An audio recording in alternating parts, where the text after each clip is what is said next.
Senhora Presidente, senhoras deputadas, senhores deputados, o Ministro das Finanças, que é um especialista na elaboração de frases, até na sua interpretação, lembram-se seguramente da forma como ele interpretou o desvio colossal, que todos os portugueses e portuguesas conhecem em detalhe, disse uma frase que é verdadeira, mas incompleta.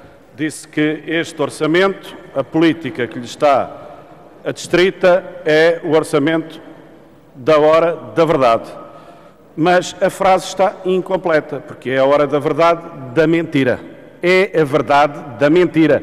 É isso que a maioria traz ao Parlamento, é isso que a maioria anuncia ao país. É a verdade da mentira. E o problema é grave não apenas pela seriação de todas as medidas de cortes orçamentais na educação, na saúde, na segurança social, noutro tipo de prestações, de cortes ao nível do investimento público, de cortes no nosso desenvolvimento, de ausência de medidas de crescimento económico, de aumento dos horários de trabalho, diminuição do valor das horas extraordinárias, tudo isso conhecemos, os tão falados cortes nos subsídios de Natal, de férias, diminuição de salário indireto ao levantar os apoios que havia nos transportes públicos, etc. Todos nós conhecemos a seriação dessas medidas negativas, desse corte de direitos, desse roubo às expectativas sociais da maioria dos portugueses, mas isto vai muito mais fundo, porque atinge a legitimidade do contrato político constitucional, porque atinge a legitimidade do tecido democrático, porque atinge aquilo que, a torto e a direito, aqui se vai falando da ética republicana.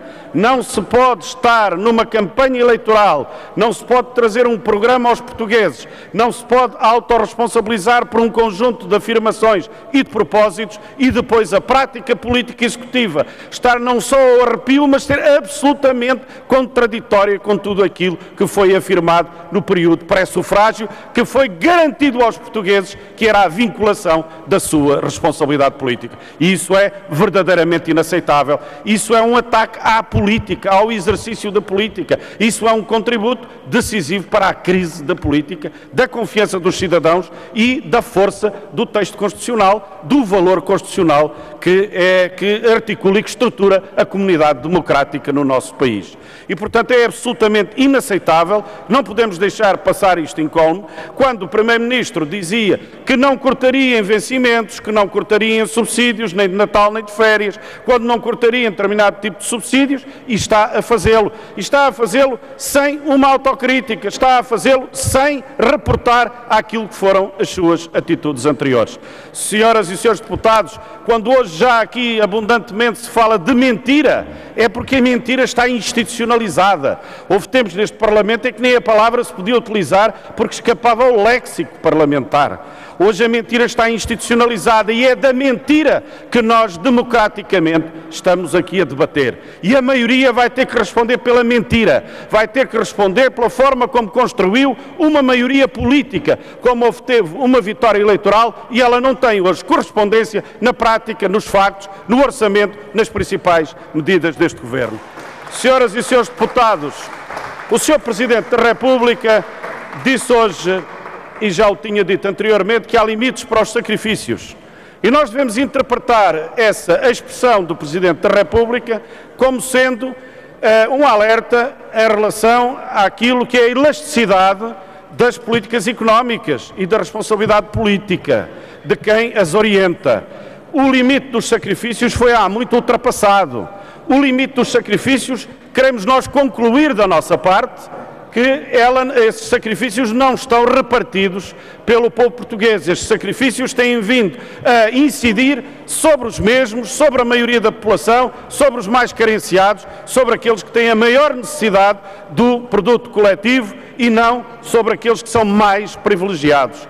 E, portanto, há limites para os sacrifícios, particularmente para a maioria do povo português que tem sido sujeita a esses sacrifícios. Mas isso também quer dizer, e em interligação com outras interpretações e afirmações do Presidente Presidente da República, feita recentemente, que este plano de austeridade, este plano que é apenas de corte nas finanças públicas e de um conjunto de outras medidas que a acompanham, bem ou mal fundadas na Troika, é a filosofia troiquista, é a filosofia recessiva, é a filosofia antidireitos, é a filosofia para o apagamento do país e para o afundamento da economia, mas deixa antever que o Presidente da República tirou o pé da fé da maioria em que, cumprido a 100% o plano da Troika, a partir daí há um caminho para a economia. O Presidente da República já não está nessa, seus deputados do PSD e do CDS, porque vem dizer claramente que se as pessoas não virem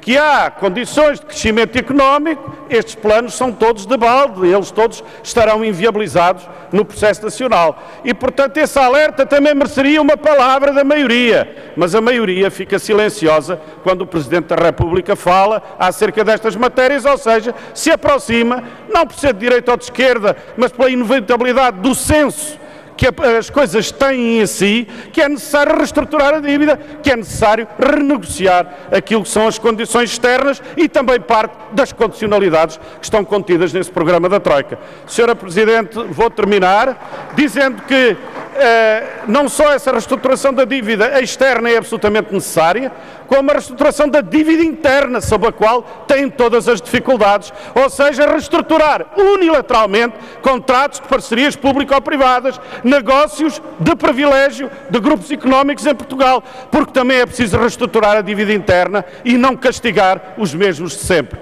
Senhora Presidente, senhoras deputadas, senhores deputados, o Presidente da República disse-nos que tem que haver equidade fiscal. A solução não será castigar os trabalhadores do setor privado como são castigados os trabalhadores do setor público. A solução será, inevitavelmente, uma outra, que é, na realidade, garantir os direitos dos trabalhadores, garantir a procura interna, garantir a dinamização da economia. Aí sim estaremos noutro caminho, evitaremos as troicas e teremos algum futuro para o país que possa caber naquilo que são os desígnios das marchas de indignação, da greve geral e de todo o protesto do povo português.